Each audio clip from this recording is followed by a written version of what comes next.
got home around 1:30 last night, ran the dryer till about 1:15, somewhere around there. I was a little tired this morning, so I thought I'd be over here by 7:30 or something. Didn't set my alarm clock, and I didn't set it because I wanted to sleep as long as my body wanted to sleep, and I didn't get over here till, I don't know, it's probably close to 8:30. There's little Ellie waiting for me. She's just the cutest little thing. What a beautiful morning. I slept like a rock. I don't even think I even heard the cat jumping on my head or anything this morning. Like, hey, feed me, feed me. I woke up and the cat was sitting there looking at me though, but right now, me and Cooper are trying to get all the semis emptied from last night's filling of doing corn, I guess. Got one more semi to unload. Cooper's driving around a little bit. Hopefully we can find a little bit drier corn, but I guess before I get too far ahead, they got to do the inner plot beans yet. So we got to put the bean head back on, get that done. This morning I went in a little tiny house and left her in there because we were moving some semis around, and come back in a little later and she's just kind of looking at me like, hey, hi. Well, she got on top of the table and she took our donuts and she had them over by the chair where she sits. She hadn't opened them yet, but kind of surprised me. He's sneaky. Yesterday, Neva bought some chocolate milk and donuts for the little tiny house over here at the bin setup. She sent me a message yesterday. Is anybody eating the donuts and the chocolate milk I got? And I'm sorry to say, but Neva, we don't have time to stop to eat right now. We're busy. We just got to keep going. So don't be thinking we're stopping to eat donuts. It ain't going to happen. And we don't have time to stop to drink either. If we have some time to stop to drink some or whatever, we will. But right now, don't have time. It was very, very nice of Neva to get some of that stuff. I'm actually eating some right now.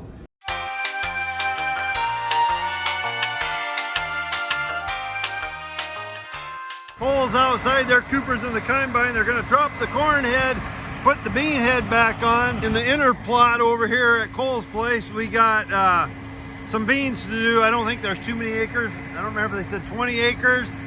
They need to get that done quick. Then we can just concentrate on corn. A great big thank you to Neva's dad. I forgot to close some trap doors on our semi trailer yesterday. 100 things were going wrong at once. It was, well, I was getting a little flustered, I guess, up here at the bin site. Had a lot of flashbacks with things that I kind of complained about at the beginning, and here we are. So give me some flashbacks from when this stuff was going up, I guess, to be honest. But anyhow, I forgot to close the trap doors. I haven't been opening them all the way. Just come up, get going.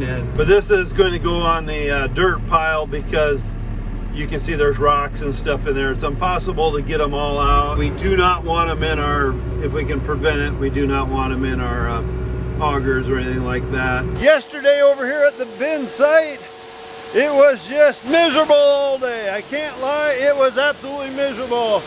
The great unloading system here that we've had problems with from day one, that nobody knows how to cure or how to fix, well, it ain't getting any better. Plugged up the auger a couple times yesterday, burnt the belts off. Hardly had anything going through it, but she got plugged and burned them off. We're gonna have to think of a name. What should we name our great mighty unloading the pit? What should we name it? I know I got some names I'd like to name it, but we'd probably have to beep them out, and that ain't my kind of language anyhow, so we will not be putting that out there, but that's how I feel about it. So anyhow, we're putting corn, wet corn, in our hopper bottom here, but since things ain't done right here either, we can only put about 4,000 bushels tops, 18,000 bushel hopper bottom.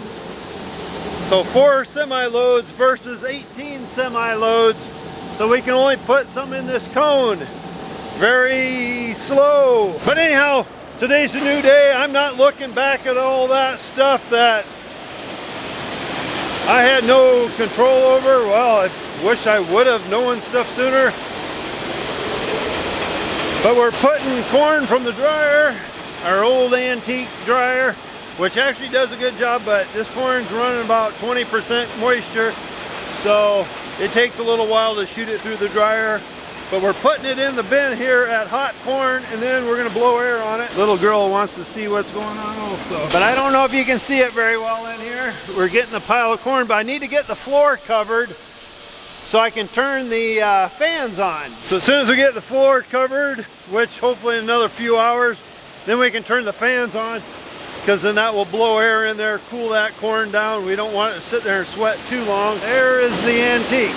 But this is a sign things still work, but someday, we'd love to get a pretty good sized dryer so we can keep things moving a little bit. But right now, what do you do? Taking a look at the old hopper bottom again. Well, it ain't old, but taking a look up there where I see we got some more stuff ready to fall off, so we're gonna have to get up there sometime and pull that stuff off too. I don't know if you guys can notice right above the green AGI sign, there's a pole rod sticking way out there. We got another great safety rail ready to fall off, so I suppose we should probably just go up there and take that stuff down, because it's falling down as fast as... What do you think, Ellie? Should we go up and check the hopper bottom quick? I hate to, with the dryer being older and stuff, and you kind of got to check it every 30 minutes. Sometimes they'll go a long time, and other times you got to tweak a little bit of the temperature and stuff. I really hate to just go home and leave it run. I know I talked to a guy here a while ago that has a brand new setup,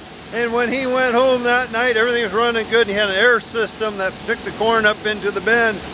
Well, much as shortly after he left, the end of the tube blew off, and he blew about 10,000 bushels of corn on the ground before he got there the next morning. So just why we don't like to let stuff run while we're gone. Cooper's making sure that these trailers are empty, because they're going to be putting some beans in them. With our 18,000 bushel bin for wet holding, since we've only put 3,000–4,000 in there at a time, that might even be pushing it. I don't know. But anyhow, for our overload then of wet corn, we can hold 5,000 bushels in this bin. We're not filling it plumb full of wet corn either, but when that one gets low, we can draw it a little bit into semi, run it through the pit, up, and then into the wet holding. Come on in and welcome to the tiny house. Right now it's a little bit messy. We've been in and out. Last night I would kind of rest in that chair there, which was really nice. I could go out through the night, check some corn, sit down there, put my recliner up. For a while Ellie was here, which was really nice. She sits in that chair. She's got it programmed where she can put her feet up there, look out the window, and see what everybody's doing outside. This kind of tells us what's all running and everything, so that's kind of a neat little unit. This box ain't completely done. We figured right now with everything going on, there's no use putting more money in this till we know what's going on. But this is the main brains of the whole setup. We're gonna take some wet corn out of there, put in there. Do you hear it going in there? Wow! Right now we got going from the pit up, then into this leg here that takes it up to a tube up above, over to this bin, hopper bottom, then it drops to here, then it goes up to the dryer, then from the back of the dryer, it goes along there, and then we'll get some better views later, but then it's going to that catwalk there over to this bin. Not sure what we did with our handle for this, so right now we're just using a little wrench.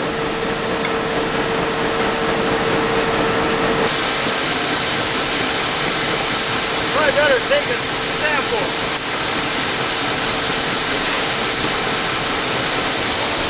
We'll take a sample of this in the building and check it out. Just want to know what the wet corn is. We got to take temperature, the old temperature gauge. Your kids run by you, pull the trigger. It'll tell you what their temperature of their body is. It's a quick thing, you know. You go to the mall, they go, okay, you're good.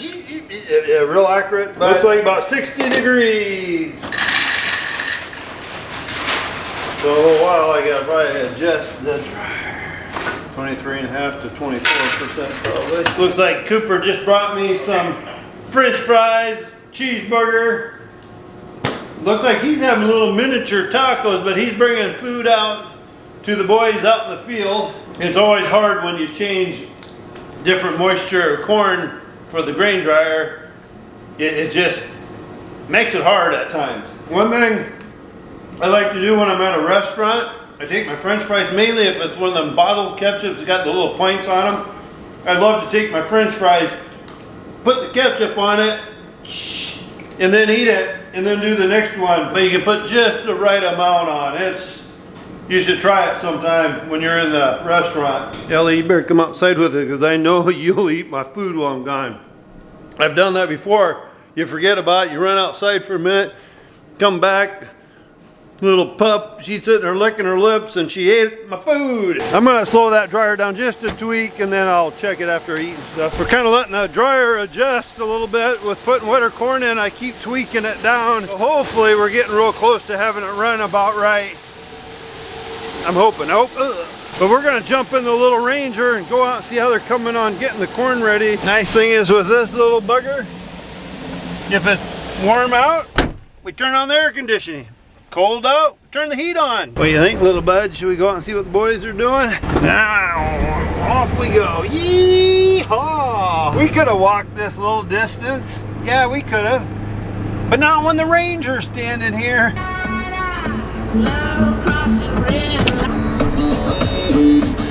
We get to dance, buddy. What'd you break? What'd you break? I don't know. I just touched it. That's been me up at that setup.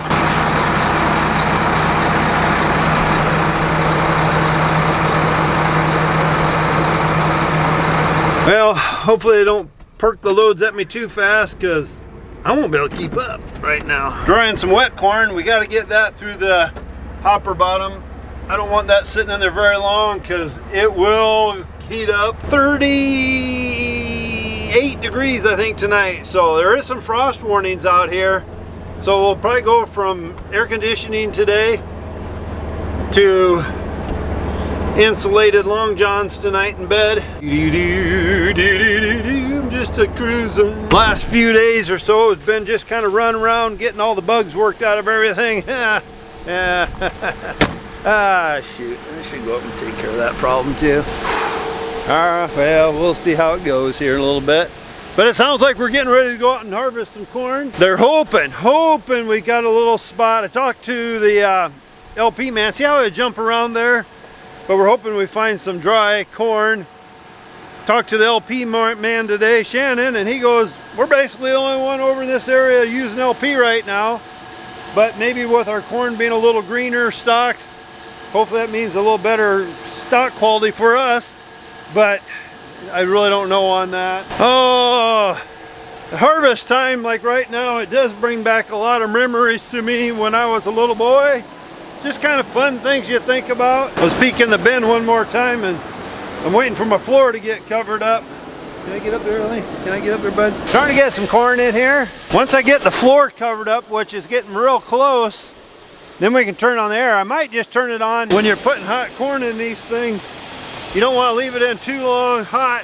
You want to get air in it and start cooling it down. The quicker the better. Let's go and see if it's blowing any air through the building. I think when we turn the fans on for tonight though, I'll close these doors to force the air up. Right now this is kind of a weak area. Oh yeah, there's some air blowing through there. A lot of air. You want to see that?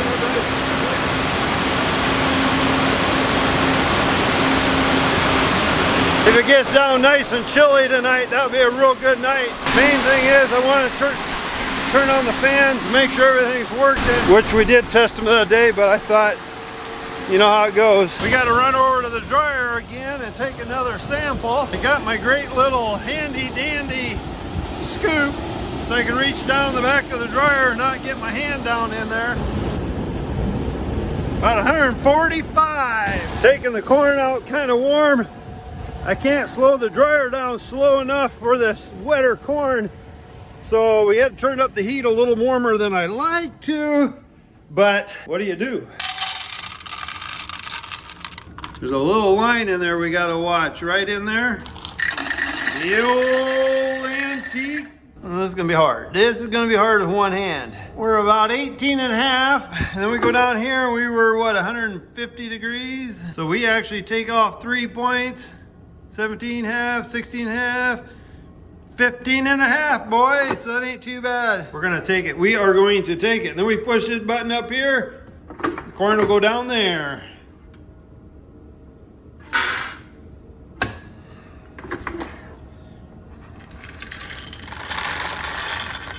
I want to go over here now and turn the fans on that bin. We are pulling a lot of amps when we first start, so I don't want to start both fans just boom, boom, boom, and got so many things going on right now. We're switching corn from here to over there to back to here, and it's kind of getting a little bit confusing. Okay, we're starting this other fan up now. I think I hear it. Let's go and see if we see any steam coming out of the bin. Talking tonight, like 38 degrees. So in the morning, if we didn't start them now, we'd probably see a bunch of steam coming out of there, and we still may. Yeah, it'll be good to get some cold air pumping in there.